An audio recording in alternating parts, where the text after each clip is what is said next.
I think even today, and even with all the different silhouettes we saw, really that Dior silhouette is the one that defines that time. It's the one that had the lasting impression. He was just interested in making women look very, very beautiful, giving them incredible shape. And in a way, you could argue it wasn't a particularly sexy look. It was very feminine. That was part of its appeal, that women were being put back on pedestals.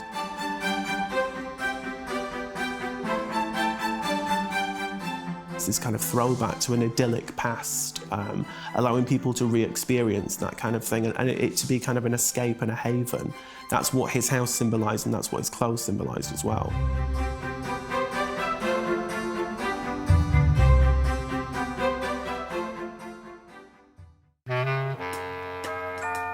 Christian Dior grew up in Granville, a seaside town in the north of France. Christian Dior grew up in a rather a very Victorian-looking house. Some people think it's very pretty. I think it's quite odd-looking, but it had the most beautiful outlook. It is right on the beach. And his mother was a very keen gardener, and there were lots of roses. All these things later came into play. They became very favourite motifs of his in his collections. His mother was a Belle Epoque socialite, and he frequently said that the fashions he designed were inspired by memories of her wardrobe when he was a child. Age 5, the family relocated to Paris. It was a well-off family, and he had a very happy childhood. The arts wasn't really considered an appropriate profession, even though Christian, as a young child, expressed an interest in them. His own early dream was art and architecture, but his family saw him instead in the political field, and they sent him to the École des Sciences Politiques. But you know, that early interest in architecture, I think, is actually very relevant for the kind of clothes that made him famous. In 1928, Dior opened a gallery. It specialised in the art of the Surrealists and early Cubism and abstract art.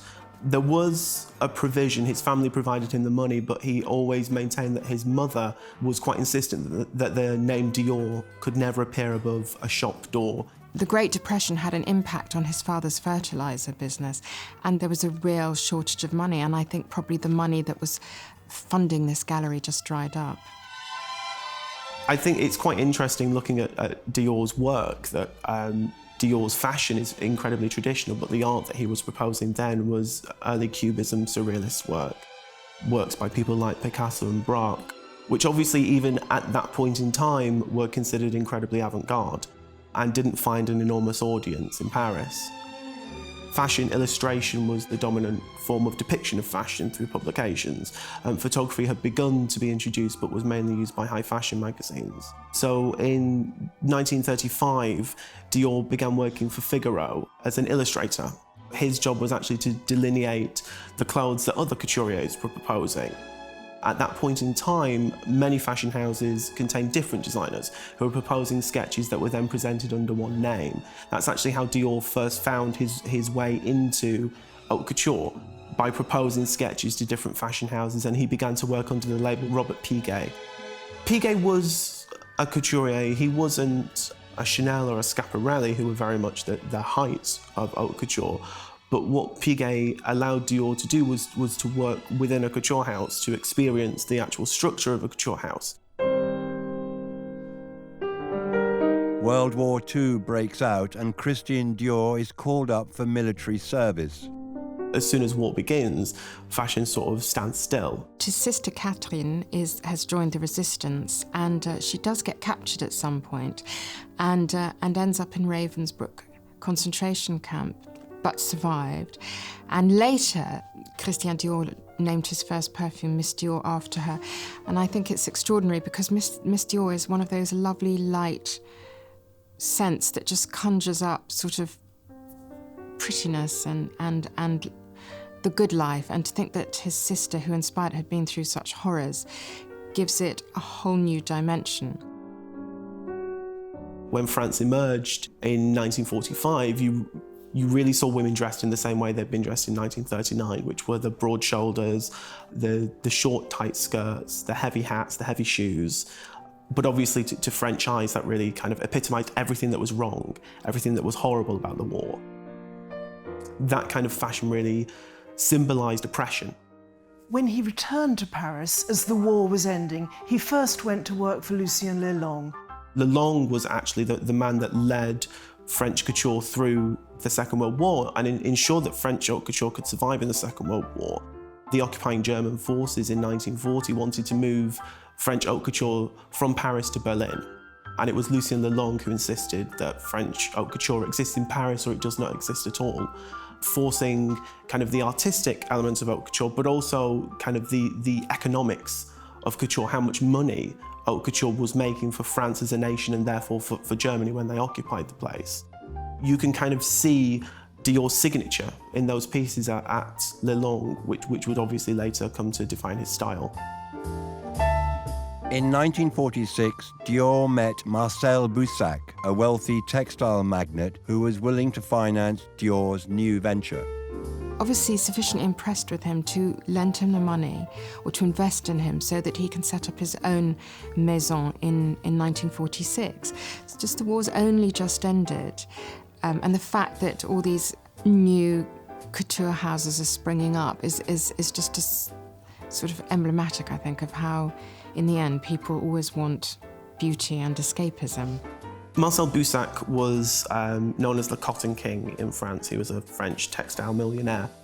And in the autumn of 1946, he was looking for investment. He was actually looking to revive an existing French fashion house called Gaston.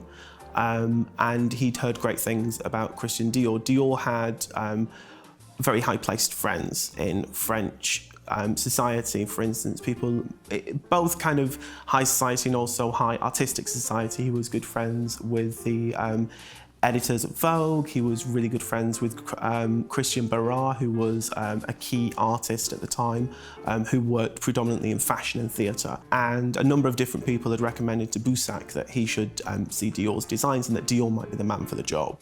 December 1946, Boussac established the Maison Christian Dior. It was established in a very strange area of Paris. It was actually a predominantly residential area, which now is a bustling kind of luxury thoroughfare, the Avenue Montaigne. But at that point, there were no couture houses there. Dior, however, went to the address where his house now stands and found a lucky playing card on the floor. He was incredibly superstitious. And from that portent, he sensed that the house would be lucky for him. So he insisted against all convention on having his couture house based there. Apparently the space was incredibly impractical. Dior's own office was tiny. He had to give it over to the models for cabine fittings. It wasn't the way that people went about establishing a fashion house. But Dior was happy to break the rules.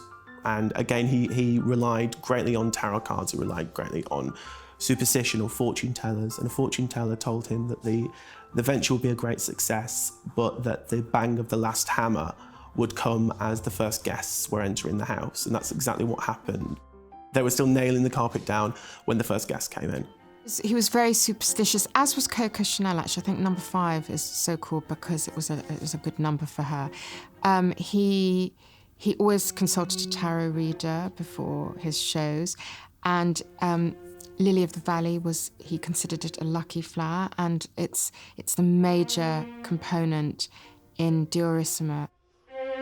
He liked to use his favourite flower, Lily of the Valley, somewhere in a collection. There's a dress entirely named after it, of course. And he had a coat called Granville that he used to use for the town where he was born. He had different lucky emblems that he had to touch. He was superstitious about certain numbers. During his fashion shows, he would always include a red dress, which he considered to be lucky. He'd also sew sprigs of Lily of the Valley into the hems of many of the dresses. When we look at Dior now, it's very much kind of the way that couture houses look. But when Dior actually established the house and began to kind of define the interior decor and things like that, it was really something that hadn't been seen before. The colour scheme and the style of furnishings were taken from Dior's childhood. They were Louis XVI style furniture revived in a Belle Epoque fashion, then redone for the 1940s, which is a very odd chain of events. Dior's first collection in 1947 caused a sensation. A number of key American press and buyers had actually already left Paris and had sailed back to New York. When they arrived, they heard the news of what Dior had shown, had to get back on the boat and return straight to Europe to see it for themselves. He called it Corolle because he spoke of making women look like flowers, and the corolle, of course, is the petals around the heart of a flower, but we all know it by another name. It was the Harper's Bazaar editor Carmel Snow who wrote to him saying, "My goodness, Christian, you've come up with such a new look." And of course, it's the new look that made history. A new designer, Christian Dior, was chiefly responsible for launching the most recent fashion revolution.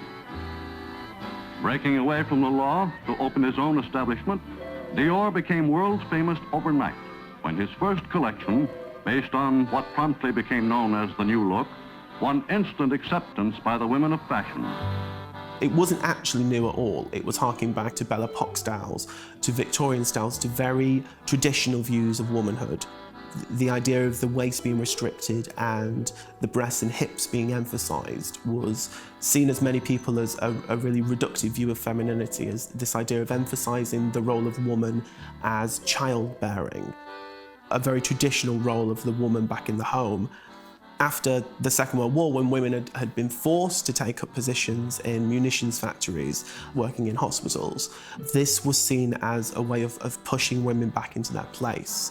It was seen as really reinforcing traditional views of femininity. In the tradition of fashion, the new look looked new to that which had immediately preceded it. You could say it was a retrograde step for them, but I think it was very, very beautiful, and women just enjoyed that. And it didn't mean that they had to look like that all the time. They had to wear those clothes all the time, but for special occasions, it really was the prevailing look for another 8, 9, 10 years.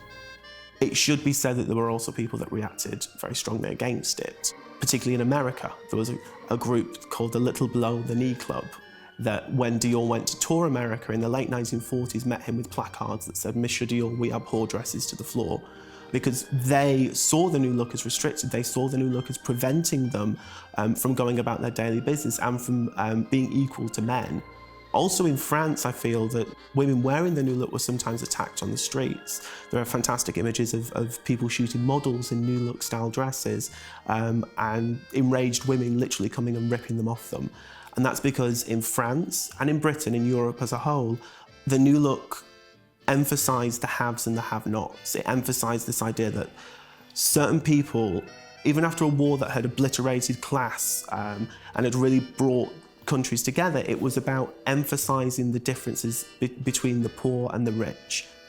In Britain, the rationing of fabric was still in place, and famously, when the princesses Elizabeth and Margaret expressed interest in this wonderful new look from France, they were given a private viewing, but they were not allowed to wear this look in public.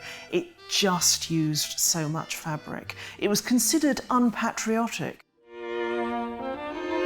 In the decade between 1947 and 1957, the golden age of couture, everyone wanted to wear Dior. There were Hollywood stars like Rita Hayworth, like Elizabeth Taylor, European royalty. He designed costumes for Margot Fontaine and Madame Butterfly. He designed several outfits for the Empress of Japan when she got married. I think that was a 3-day event. Marlene Dietrich wore Dior. She insisted on having Dior create her wardrobe for her Alfred Hitchcock film, Stage Fright. Dior was very, very prescient in so many ways, in the way he set up his business, and realising that this total look could be done by one house, that a woman didn't have to go and get her shoes and her bags from different places. In 1948, he took his designs to America, slightly adapted for that market there. And he was one of the first designers to hire a publicist. So he really was as innovative in the business sense as he was in the design. By the end of 1949, Dior accounted for 75% of French fashion exports and 5% of France's exports as a whole. In 1955, Dior appointed the very young, the 19-year-old Yves Saint Laurent as his assistant. 2 years later, he was telling Saint Laurent's mother that her boy, that Yves, would be the next big thing. In October 1957, Dior went on a spa retreat. He was always trying to lose weight. He suffered a heart attack and died. The extent of his impact, even then, is sort of illustrated by the fact that when he died, 2,500 people attended his funeral.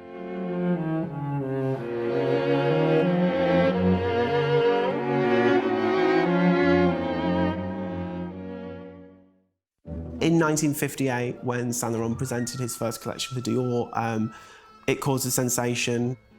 Many compared it to the sensation Dior had caused himself in 1947, and headlines were printed that said Yves Saint Laurent has saved France.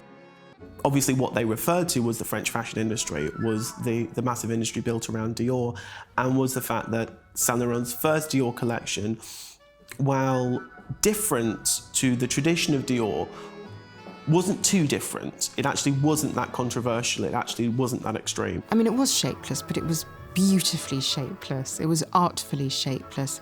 And it was just like a big sort of, it was just like a sack, really. It was every bit as influential, actually, as the new look had been. Women took to it because it was very comfortable and practical. Saint Laurent got drafted into the French army in Algeria. There was a clause that if Dior insisted that Saint Laurent's presence at Dior was important, that they could block him from being drafted. If he was too essential to the industry, then he wouldn't be drafted into the army. The House of Dior arguably did not behave terribly well because when Saint Laurent had his nervous breakdown, they fired him. And Marc Boin, who had been in London, came to work for them and lasted for a couple of decades. Marc Boin was seen as a designer that was much more stable than Yves Saint Laurent, both physically and design-wise. He presented a collection that was lauded by the press, but that was incredibly conservative and safe. And he actually ended up designing for Dior all the way through to 1987. He delivered a constant sense of style to Dior, but Dior was never again on the cutting edge of fashion. When he was fired, designers always seem to be unceremoniously fired. It's like politics. Gianfranco Ferré was appointed. Ferré's style, which was extravagant and certainly luxurious. He actually had his own fur and haute couture lines in Italy, which he shuttered to design for Dior, although he continued with his ready-to-wear, were marked by an opulence, which Arnault felt was synonymous with Dior, maybe not with Dior's past, but certainly with the future that he wanted for Dior. He sort of pinpointed that sculptural architecture of Dior, and his clothes sort of would always have a great big bow at the neck or at the back. They were really magnificent, but probably also starting to look a little bit dated even as he went there. Bernard Arnault, who's the CEO of LVMH, personally hand-picked John Galliano to take over this house in 1997. It was the hype of haute couture. It was the columns of press that they generated that were actually the payoff. Haute couture has been described by some houses as their advertising budget. And that was really what Galliano excelled at, certainly at the end of the 1990s. Well, I think in the figure of John Galliano, Dior found a creative director that was really harmonious, a creative director that was absolutely in line with the ideas of Monsieur Dior, which was a kind of femininity, a love of structured clothing, and a kind of fantasist. It was all very, very successful for quite some time. The new rich loved this. It was quite brash, this Dior. And then it all sort of fell apart very dramatically in 2010. Galliano is caught on film in a bar having an absolute sort of racist and anti-Semitic rant. For quite some time they couldn't find a replacement, and that was one of the worst moments for the House of Dior, I would say. 5 months later, they presented their autumn-winter haute couture line with John Galliano's former assistant, Bill Gayton, as chief designer. Gayton designed for Dior for a year, and none of his collections were particularly well received. But in 2012, Raf Simons was appointed as the head designer, presenting his first haute couture in July of that year. Certainly, you describe Simons' style as modern, which I don't think is a word you'd ever use to describe Galliano. And really what he's been charged with is giving a kind of modernist slant to the clothes at Dior.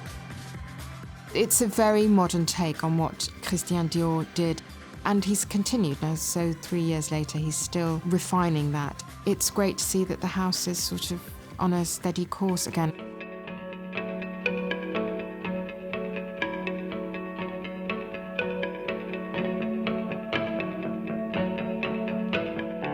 He himself said that one man can't make a huge fashion trend, that, you know, something in his imagination must have answered to our fantasies.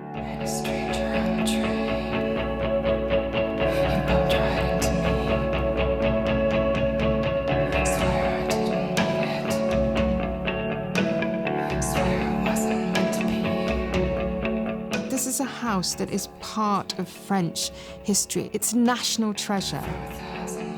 What Dior did in one fell swoop in 1947 was to re-establish the primacy, re-establish French haute couture as the dictating force in fashion.